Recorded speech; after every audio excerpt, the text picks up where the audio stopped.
이 시간에는 요한계시록 6장 1절로 2절 말씀 읽었습니다.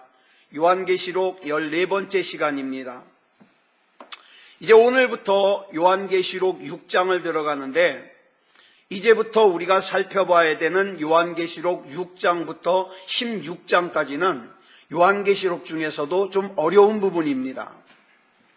여기 보면은 4개의 사이클이 나옵니다. 4개의 사이클이 나오는데 첫 번째 사이클은 7인, 두 번째 사이클은 7나팔, 세 번째 사이클은 7표적, 네 번째 사이클은 7대적 이렇게 나옵니다.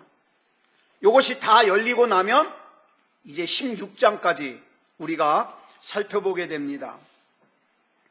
우리가 이것들을 살펴볼 때 관심을 가져야 될 것은 적어도 7인이 의미하는 게 뭐냐, 이거 정도는 우리가 알아야 돼요. 7나팔이 의미하는 게 뭐냐, 7표적이 의미하는 게 뭐냐, 7대접이 의미하는 게 뭐냐, 뭐 첫 번째 인을 떼니까 어떻게 됐다, 이런 건 안 외워도 돼요. 이런 것까지는 안 외워도 돼요. 그러나 여기서 인이 상징하는 게 뭐냐, 이런 건 우리가 알아야 돼요. 여러분, 요한계시록 6장부터 7개의 인이 열립니다. 예수님께서 여는데요, 뭐 첫 번째 인을 떼니까 활이 나옵니다. 두 번째 인을 떼니까 화평이 제하여지고 칼이 나옵니다. 세 번째 인을 떼니까 저울, 즉 경제적인 어려움이 옵니다. 네 번째 인을 떼니까 사망과 음부가 왔습니다. 그러니까 첫 번째 인부터 네 번째 인까지는 뭐예요? 다 재앙이에요. 이 재앙. 그러면 여기서 우리가 중요한 질문을 하나 하고 넘어가야 돼요. 요한계시록의 인을 떼니까 재앙이 오니까 어떻게 받아들여요? 이 세상의 마지막 때에는 재앙이 오는구나. 우리는 그 재앙이 오기 전에 빨리 하늘나라 가야 되는데, 이렇게 생각을 해요. 자, 그러면 질문 하나 드릴게요. 여기서 이 첫 번째 인부터 네 번째 인까지의 재앙은 사도 요한을 기준으로 해서 과거입니까? 사도 요한 당시입니까? 사도 요한 이후 미래입니까? 언제 겪는 재앙이에요? 이 재앙. 이게 아주 중요해요. 이걸 잘못 보면은 요한계시록을 오해하게 돼요. 과연 이 시점이 언제냐, 이 말이에요. 이 질문을 머릿속에 담아두고, 자, 이 질문을 해결하기 위해서 질문 하나를 더 하겠습니다. 요한계시록 6장 9절을 보면 죽임을 당한 영혼들이 나와요. 죽임을 당한 영혼들이 나오는데 이들이 누굴까요? 이들은 다섯째 인을 뗄 때에 등장을 합니다.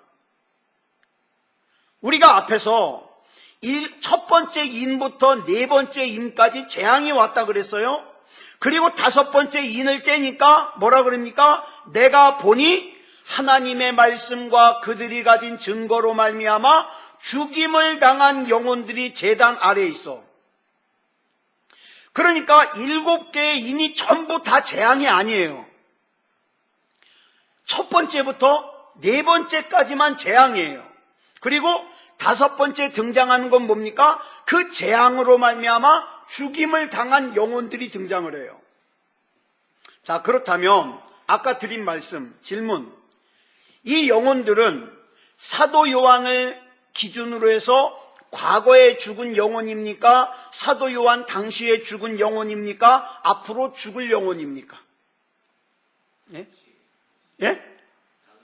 사도 요한 당시에 핍박받아 죽은 사람들이에요. 그리고 요한계시록 6장 9절에서 죽임을 당한 영혼들이 어쩌다가 죽었다 그랬어요? 그들이 자, 보세요. 거기 죽은 이유가 나오죠. 하나님의 말씀과 그들이 가진 증거 때문에 죽었어요. 핍박받아 죽은 거예요. 그렇다면 이 표현이 앞에서 나온 적이 있을까요? 없을까요? 있었습니다. 요한계시록 1장 9절에서 우리가 살펴봤어요. 같이 읽어볼까요? 시작. 나 요한은 너희 형제요 예수의 환난과 나라와 참음에 동참하는 자라. 하나님의 말씀과 예수를 증언하였으므로 말미암아 받모라 하는 섬에 있었더니. 자, 보세요. 요한이 하나님의 말씀과 예수를 증언하는 것 때문에 받모섬에 유배됐는데, 그 요한이 자기를 소개하기를 뭐라고 소개해요? 나 요한은 너희 형제요, 예수의 환난과 나라와 참음에 동참하는 자라. 그러니까 사도 요한 말고도 어떻게 해요? 하나님의 말씀과 예수를 증언하는 것 때문에 핍박을 받은 사람들이 있다 없다? 있다. 그 사람들 얘기예요. 그 사람들. 자, 그렇다면 하나님의 말씀과 그들이 가진 증거로 말미암아 죽임을 당한 영혼들을 사도 요한의 과거로 봐야 될까요? 사도 요한 당시로 봐야 될까요? 사도 요한 이후로 봐야 될까요? 사도 요한 당시예요. 당시. 예. 그렇다면 잘 들으세요. 이제 차근차근히 우리가 살펴가요. 여기 첫째 인부터 넷째 인까지의 재앙이 앞으로 언제가 될지 모르지만 앞으로 일어날 일들이에요? 이미 일어난 일들이에요? 이미 사도 요한 당시에 일어난 일들이에요. 그러니까 막연하게 요한계시록에 나오는 사건은 다 앞으로 일어날 일들이다, 그러면 안 돼요. 그러니까 무서운 거예요. 세 번째 인도 그래요. 5절부터 우리 6절까지 보겠습니다. 시작. 셋째 인을 깨실 때에 내가 들으니 셋째 생물이 말하되 오라 하기로, 내가 보니 검은 말이 나오는데 그 탄 자가 손에 저울을 가졌더라. 내가 네 생물 사이로부터 나는 듯한 음성을 들으니 이르되 한 데나리온의 밀 한 대요 한 데나리온의 보리 석 대로다. 이게 무슨 말일까? 여러분, 우리는 한 데나리온이 장정의 하루 일당이라는 건 알죠? 자, 그런데 우리는 이걸 잘 몰라요. 한 데나리온의 밀이 한 대고 보리가 석 대고, 이건 우리는 잘 몰라요. 그런데 이 당시 사람들에게 이 얘기를 하잖아요. 그러면은 대번에 뭐라 그럴까요? 와, 물가가 8배나 비싸? 이런다고요. 8배나. 평상시에 자기네들이 사는 것보다 8배나 비싸요. 그러니까 어떻게 된 거예요? 경제적인 어려움을 뜻하는 거예요. 금방 알아요, 사도 요한 당시 사람들은. 근데 우리는 어떻게 하면 돼요? 나는 라면을 좋아하니까 라면 한 봉지에 예를 들어서 12,000원이다. 그러면 어떻게 해요? 대번에 무슨 라면이 그렇게 비싸? 그러잖아요. 왜? 우린 라면 값을 아니까. 그런 거예요. 지금 여기 나오는 이 한 데나리온의 밀 한 대, 그 다음에 보리 석 대는요 8배나 비싼 거예요. 8배나.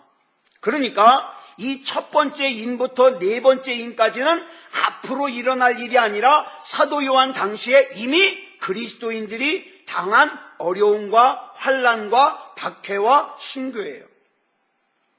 그래서 박해를 당해서 죽임을 당한 영혼들이 이제 어디에 등장하느냐? 다섯째 인을 깨는 데서 등장을 하는 거예요. 그런데 여기 구절을 보면은 하나님의 말씀과 그들이 가진 증거로 말미암아 죽임을 당한 영혼이 어디 있어요? 어디 있어요? 제단 아래 있어요. 무슨 뜻일까요? 죽임을 당한 영혼들이 제단 아래에 있어요. 여러분, 제단 아래에는 아무거나 놓을 수 있어요, 없어요? 없어요. 그러면 제단 아래에 있어요? 뭘 뜻할까요? 자, 우리 말씀 두 군데 찾아보면 금방 알 수 있어요. 출애굽기 29장 11절부터 12절까지 우리 같이 읽겠습니다. 시작. 너는 회막문 여호와 앞에서 그 송아지를 잡고 그 피를 네 손가락으로 제단 뿔들에 바르고 그 피 전부를 제단 밑에 쏟을지며. 자, 제단 아래, 제단 밑에 뭘 쏟아요? 뭘? 제물의 피. 자, 아셨죠? 또 한 군데 보겠습니다. 레위기 4장 7절 시작. 제사장은 또 그 피를 여호와 앞 곧 회막 안 향단 뿔들에 바르고 그 송아지의 피 전부를 회막문 앞 번제단 밑에 쏟을 것이며. 자, 제단 아래에는요 오직 한 가지 피만 쏟을 수 있어요. 어떤 피입니까? 하나님 앞에 드려진 제물의 피만 쏟을 수 있어요. 자, 그러면 다시 본문으로 돌아가겠습니다. 사도 요한 당시에 그리스도인들이 예수님을 구주로 믿고 하나님의 말씀을 지키는 것 때문에 박해를 받았어요. 심지어는 순교를 당한 사람도 있어요. 그런데 그들의 영혼이 어디 있다는 거예요? 제단 아래에 있다는 거예요. 그렇다면 하나님께서 지금 이들의 영혼을 무엇과 동일시 여기는 거예요? 무엇과? 하나님 앞에 드려졌던 제물의 피와 동일시 여기는 거예요. 그러니까 여러분 기억하십시오. 저와 여러분이 믿음을 위해서, 하나님을 위해서, 주님을 위해서 때로는 자존심을 상하고 때로는 손해를 보고 때로는 억울한 일을 당하고 고난을 당할 때 내가 겪는 그 일들이 지금 당장에는 아무것도 아닌 것처럼 보이지만 그러나 우리 하나님은 그것을 전부 어떻게 보아주신다? 제단에 뿌려진 제물의 피와 같이 여겨주신다. 그러니까 여러분, 주님을 위해서 당하는 어려움들은 절대 공짜가 없어요. 우리 주님이 다 기억하셔요. 기억하셔요. 자, 그 다음 본문 10절 보겠습니다. 자, 본문 10절을 보니까 이렇게 시작하죠. 큰 소리로 불러 이르되. 누가 큰 소리로 불렀을까요? 앞에서 나온 하나님의 말씀과 그들이 가진 증거 때문에 죽임을 당한 영혼들이 큰 소리로 말하는 거예요. 뭐라고 말했을까요? 자, 뭐라고 말했는가 우리 같이 읽어보겠습니다. 시작. 거룩하고 참되신 대주제여, 땅에 거하는 자들을 심판하여 우리 피를 갚아주지 아니하시기를 어느 때까지 하시려 하나이까 하니. 자, 그러면 지금 이 기도는 사도 요한 당시의 기도일까요? 앞으로 이런 기도를 한다는 걸까요? 여러분, 이 시점이 참 중요해요. 사도 요한 당시에 이런 기도를 했다는 거예요? 앞으로 이제 마지막 날에 이런 기도 한다는 거예요? 이런 기도 했다는 거예요, 이미.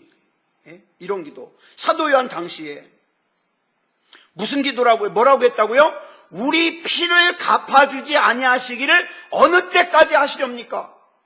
이 기도에 섭섭함이 있어요, 없어요? 있어요. 우리랑 비슷해요. 하나님, 언제까지 도대체 참으란 말입니까? 억울함이 느껴져요, 안 느껴져요? 느껴져요. 느껴져요. 하나님 가만히 있으니까 가만히인 줄 알아요? 답답함이 느껴져요, 안 느껴져요? 느껴져요. 근데 이렇게 하면 7인이 끝나요. 무슨 좀 개운하게 끝나면 얼마나 좋아? 근데 7인이요 이렇게 끝나요. 이렇게. 이 기도가 하나님 앞에 받아들여졌는지, 하나님께서 어떻게 응답하셨는지 몰라요. 7인에서는. 그러면 그 결과를 알려면 뭘 봐야 될까요? 뭘 봐야 돼요? 그 다음에 열리는 7 나팔을 봐야 돼요. 7 나팔을. 근데 7 나팔을 들어가기 전에 나중에 우리 요한계시록 12장에서 더 설명을 드리겠습니다마는 영적인 존재에 대해서 우리가 잘 이해를 해야 돼요. 그래야 때로는 내가 힘든 게 왜 힘든지, 내가 답답한 것이 왜 답답한지 이유를 알 수 있거든요. 예수님께서 우리 앞에 7교회, 소아시아의 7교회를 나눌 때에 요한계시록 2장 10절에서 서머나 교회, 그 칭찬만 들은 서머나 교회에게 이런 말씀을 하셨어요. 시작. 너는 장차 받을 고난을 두려워하지 말라. 볼지어다 마귀가 장차 너희 가운데에서 몇 사람을 옥에 던져 시험을 받게 하리니. 실제로 많은 그리스도인들이 옥에 갇혔습니다. 그러면 여기서 이 그리스도인들을 옥에 가둔 사람들이 누구예요? 여기 보니까 누가 옥에 가뒀다고요? 마귀가. 아니 실제로는 로마 군인들이 가뒀어요. 근데 여긴 뭐라 그랬어요? 마귀가 가뒀대요. 마귀가. 여러분 이걸 잘 들으셔야 돼요. 이 말은 그리스도인의 진짜 원수는 로마 군인이 아니라 로마 군인을 배후에서 조종하는 누구다? 마귀다. 저와 여러분이 좀 믿음으로 살려 그러면 속을 완전히 뒤집어 놓고 하나님 말씀 좀 보려 그러면 확 뒤집어 놔가지고 말씀 보려는 생각을 확 달아나게 만드는 게 주변에 있어요. 그런 사람들이. 근데 좀 더 깊이 들어가 보니까 그 사람이 원수가 아니라 누구다? 마귀다. 마귀는 내가 기도하면 기적이 일어날 걸 알고 기도를 못하게 하는구나. 마귀는 하나님 앞에 맡기고 내 인생 살면 승리할 걸 아니까 못하게 하는구나. 하나님께서 예배의 능력을 담아주셔서 내가 이 예배를 드리면 굉장한 인생을 살 거를 마귀가 알고 어떻게 해요? 가지마. 뭐하러 가? 그래서 못 가게 하는구나. 우린 그걸 알게 되는 거죠. 악한 마귀는요, 많은 경우에 우리 주변 사람들을 조종해가지고 우리를 영적으로 공격합니다. 근데 우리 주변 사람들이 누구예요? 나와 관계가 먼 사람들이 아니에요. 주로 뭐예요? 가장 가까이에 있는 사람들이에요. 가족을 조종하고 또 친구를 조종하고 내가 가장 신뢰하고 믿고 내가 가장 마음을 주는 사람을 조종을 해가지고 어떻게 해요? 나를 무너뜨리려고 한다. 여러분 우리 지난 주일날 오전에 본문으로 읽었던 에베소서 6장 12절 말씀 다 기억하실 거예요. 우리 같이 한번 다시 읽어볼까요? 시작. 우리의 씨름은 혈과 육을 상대하는 것이 아니요 통치자들과 권세들과 이 어둠의 세상 주관자들과 하늘에 있는 악의 영들을 상대함이라. 여러분 하나님이 영이시듯이 마귀도 영이에요. 이 부분을 잘 이해를 해야 돼요. 이 부분을 자세하게 설명하는 게 요한계시록 12장이에요. 사탄 마귀는요, 저와 여러분을 무너뜨리기 위한 전략이 있습니다. 저와 여러분이요, 각각 뭐에 약한지 다 달라요. 제가 특별히 약한 부분과 우리 곽권사님이 약한 부분과 전집사님이 약한 부분, 남집사님이 약한 부분, 강집사님이 약한 부분, 또 김재용 권사님이 약한 부분 다 달라요. 다 달라요. 그러면 나의 그 가장 약한 부분을 제일 조심해야 되지 않겠습니까? 예를 한번 들어볼게요. 사탄 마귀가 성경에 제일 먼저 등장하는 게 창세기 3장이에요. 여기서 아담과 하와에게 선악과를 먹게 하는 내용이 나오죠. 그런데 자, 질문 하나 드릴게요. 아담과 하와가 하나님을 본 적 있어요, 없어요? 있어요, 없어요? 있어요. 아담과 하와는요, 하나님을 본 적이 있는 정도가 아니라 거의 매일 하나님하고 같이 산책을 했어요. 동산을 거닐었어요. 근데 이런 아담과 하와를 찾아와서 사탄 마귀가 하와에게, 야, 하와야, 너 하나님 믿는다며? 너 웃긴다? 너 지금 세상이 어떤 세상인데 하나님을 믿어? 하나님 같은 거 없어? 그건 다 마음이 약한 사람들이 만들어낸 거야. 그럼 하와가 뭐라 그럴까요? 야, 내가 조금 전에도 하나님과 함께 산책했거든? 그래서 어떻게 해요? 그 사탄 마귀 뱀을 잡아서 뱀탕을 끓여버리죠. 다시는 엉뚱한 소리 못하게. 그런데요, 자, 하나님이 있다 없다 그러면 아담과 하와가 속아요, 안 속아요? 안 속아요. 아담과 하와는 거기에 약하질 않아요. 자, 그러니까 사탄 마귀가 하와에게 뭐라 그러냐면 하나님이 계신 것을 조금도 의심하지 않고 믿고 있기 때문에 이렇게 유혹합니다. 하와야, 네가 이거 따먹고 하나님같이 돼. 네가. 응? 자, 그러면 여기서 사탄 마귀의 진짜 목적은 아담과 하와가 하나님을 부인하게 하는 겁니까? 아니요. 그게 아니에요. 사탄 마귀의 전략은 의심하게 하는 거예요. 여러분 잘 보세요. 예를 들어서 내가 신앙생활 잘하고 있는데 내 몸이 아파요. 마귀의 목적이 내 몸을 아프게 하는 걸까요? 아니요. 나를 의심하게 만드는 거예요. 아니, 하나님이 계신데 내가 하나님 믿는데 내가 왜 이렇게 아파? 의심하게 만드는 거예요. 여러분, 이 사탄 마귀의 전략을 분명하게 알아야 돼요. 악한 마귀의 목적은 하나님을 부인하게 하는 것이 아니라, 왜? 저와 여러분은 이미 하나님 믿어요. 그렇잖아요? 그러니까 저와 여러분에게 와서 하나님 없어 그러면 안 속잖아요. 그러니까 저와 여러분이 하나님을 부인하게 하는 것이 목적이 아니라 하나님을 의심하게 하는 게 목적이에요. 창세기 3장만 그런 게 아니라 예수님이 시험을 받는 마태복음 4장도 보면 마귀가 예수님을 시험할 때 첫 번째 시험이 뭐예요? 돌로 떡 만들어 먹어라. 두 번째 시험은요, 성전 꼭대기에서 뛰어내려라. 세 번째 시험은 나한테 절 한번 해라. 그런데 사탄 마귀의 시험을 가만히 들여다보면 사탄 마귀의 목적은 돌로 떡 만들어 먹는 게 목적이 아니에요. 그 앞에 항상 붙는 게 있어요. 뭐냐면 네가 정말 하나님의 아들이거든. 만들어 먹어라. 의심하게 만드는 거예요. 하나님을 의심하게 만들고 나를 의심하게 만들고 하나님과 나와의 관계를 의심하게 만드는 거예요. 이게 마귀의 목적이에요. 사탄 마귀는요, 예수님에게 하나님의 능력이 있다는 거 알아요. 이미 알아요.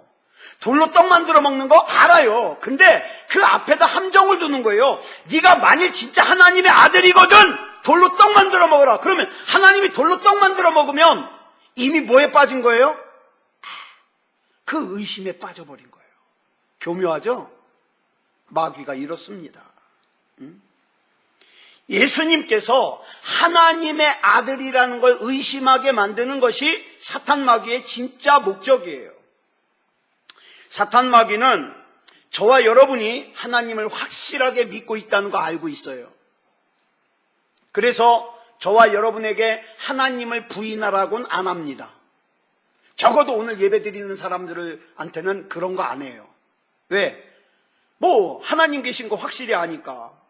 그러나 이렇게 의심하게 만들어요. 야, 하나님이 진짜 너 사랑한다면 왜 이렇게 가난하게 살아? 의심하게 만들어요. 하나님이 너 진짜 사랑한다면 이런 어려움 왜 당하게 만들까? 의심하게 만들어요. 창세기 3장에서도 그랬고 마태복음 4장에서도 그랬고 앞으로 저와 여러분에게도 쭉 그럴 거예요. 마귀는 의심하게 만들어요. 정말 하나님이 나 사랑하실까? 나 구원받은 거 맞아? 막 이런 거죠. 그러면 최종적인 사탄 마귀의 목적이 뭐냐? 하나님과 나와의 관계를 깨트리는 거예요. 그래서 어떻게 해요? 그 하나님과의 그 관계의 자리에서 뛰쳐나가는 거예요. 아, 나 예배 안 드려. 나 무지하게 바쁘니까 예배 안 드려. 나 무지하게 바쁘니까 기도 안 해. 뛰쳐나가게 만드는 거예요. 그리고 하나님이 맡겨주신 사명을 놓아버리게 만드는 거예요. 놓아버리게. 이 사탄 마귀가 좋아하는 기도가 바로 오늘 본문 요한계시록 6장 10절에 나오는 기도예요. 우리 다시 한번 읽어볼까요? 시작. 거룩하고 참되신 대주제여, 땅에 거하는 자들을 심판하여 우리 피를 갚아주지 아니하시기를 어느 때까지 하시려 하나이까? 우리가 이런 기도하면서 의심에 빠지기를 원해요. 사탄 마귀는요, 절대로 사탄 마귀처럼 나타나지 않습니다. 때로는 내 사정을 잘 아는 친구처럼, 내 얘기를 잘 들어주는 이웃처럼 그렇게 다가와서 결론은 뭐예요? 야, 무슨 하나님 너같이 그렇게 하나님 잘 믿는데 어쩌면 너한테 그럴 수 있냐? 그러면서 의심하게 만들어요. 창세기 3장에서 사탄 마귀가 하와를 공격할 때 마귀가 사용한 게 뭐예요? 하나님 말씀이에요. 하나님 말씀을 사용하지만 그대로 사용한 게 아니라 살짝 바꿔요. 여러분, 하나님의 말씀을 공부하려면 제대로 올바로 해야 돼요.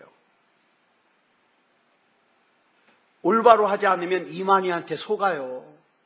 예? 저 한학자한테 속아요.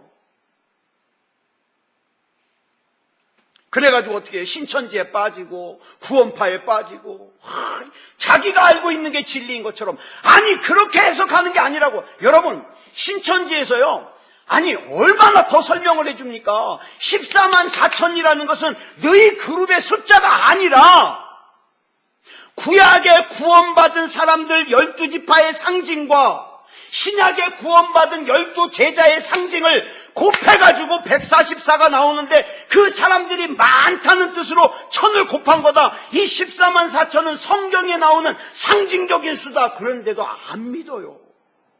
지들만 구원받는데요. 이거 어떻게 설명해요? 그러면서 이렇게 설명하는 게 잘못된 거래요. 잘못된 거래요. 진짜 막 답답한 일이에요. 하나님을 의심하게 만들고 또 어떻게 해요? 담임 목사를 의심하게 만들어서 오늘날 이 사탄 마귀의 방법 중에 하나는 교회를 깨트리는 거예요. 그 의심을 대적하기 위해서 필요한 게 뭐냐? 하나님의 말씀에 대한 절대적인 믿음과 신뢰예요. 참 답답하죠. 이만희가 관 쓰고 보셨어요? 이만희가 금관 이런 거 쓰고 옛날에 누구예요? 통일교 문선명이도 그런 거. 근데요, 나중에 말씀드리겠지만 성경에 나와요. 거짓 용들이요 관을 쓰고 나온다 나와요. 그들이 왜 관 쓰고 나온지 아세요? 왕이라는 거예요. 자기가 메시아라는 거예요. 다 성경에 나와 있는 거예요. 나중에 다 설명드릴 거예요. 여러분, 이단 교주치고 금관 안 쓰고 나온 사람 봤어요? 하나도 없어요. 제가 보니까 다 쓰고 나와요. 막 주렁주렁 매달고. 근데도 못 깨닫는 거 보면 참 답답하죠. 답답해요. 근데 이단 따라가는 사람들은 목숨 거는데 새소망교회는 진리를 말하는데도 왜 안 쫓아오는지 모르겠어. 이거 진짜 미치고 활짝 뛸 일이에요. 그래서 저와 여러분이 항상 조심해야 될 일이 있어요. 뭐냐 하면 요한복음 13장 2절에서 가룟 유다의 마음속에 예수님을 팔려는 생각을 누가 넣었다? 마귀가 넣었다. 근데 이 마귀는요, 저와 여러분의 마음속에도 뭘 넣으려고 그래요? 의심을 넣으려고 그래요. 미움을 넣으려고 그래요. 두려움을 넣으려고 그래요. 그래서 성경이 그렇게 말씀하는 거예요. 지킬 만한 그 무엇보다도 뭘 지켜라? 마음을 지켜라. 내 마음속에 누군가 섭섭한 마음이 들잖아요? 그러면 그렇게 하세요. 예수 그리스도 이름으로 명하노니 이 섭섭한 마음은 떠나갈지어다. 왜? 그건 마귀가 집어넣는 거니까. 그리고 우리 마음속에 뭘 담아요? 사랑을 담아요. 하나님, 누군가를 위해서 기도해주고 사랑해주고. 이게 바로 구원받은 저와 여러분이 해야 될 일입니다. 그래서 우리가 이제 6장을 시작하면서 이 6장부터 16장까지 쭉 살펴보면요, 어려운데도 재밌어요. 그러니까 앞으로 우리가 봐야 될 말씀의 중요한 건 뭐냐면 이게 과거냐 현재냐 미래냐 이거 자주 물어볼 거예요. 이걸 갖다가 헷갈려 버리면은 막 옛날 사도 요한 시대를 갖다가 막 앞으로 생각하게 되고 그러면 안 돼요. 그러면 속아요. 그러니까 이제 그때마다 이렇게 말씀드릴 테니까 그대로만 이렇게 쫓아오시면 돼요. 그러면 처음에 말씀드린 것처럼 요한계시록은 절대 무서운 책이 아니에요. 예? 이 요한계시록을 제5의 복음이라고 그러잖아요. 나에게 힘을 주고 하나님이 나와 함께 계셔 주시는 귀한 말씀이에요. 예. 그래서 이 말씀 잘 붙들고 마귀에게 속지 않는 저와 여러분이 되기를 그리스도 예수님의 이름으로 축복합니다. 기도하겠습니다. 사랑의 아버지 하나님, 은혜를 감사합니다. 우리가 오늘도 요한계시록의 말씀을 살폈습니다. 이제 인을 떼고 또 나팔을 불고 또 대접도 없고 이런 과정들을 우리가 쭉 살펴볼 텐데 과연 이 과정들을 통하여 우리 주님이 우리가 알기를 원하는 것이 무엇인지 잘 깨달을 수 있게 주시옵소서. 하나님, 참 힘들고 고단한 인생을 우리가 살고 있습니다. 그렇지만 그것을 이유로 해서 악한 마귀가 악한 마음을 우리 마음속에 집어넣는 것을 용납하지 말게 하여 주시고 더욱더 하나님 가까이 가게 하시고 믿음다운 믿음이게 해 주시옵소서. 모든 것을 우리 주님 앞에 맡겨드리오며 그리스도 예수님의 이름으로 간절히 기도드려 싸움나이다. 아멘.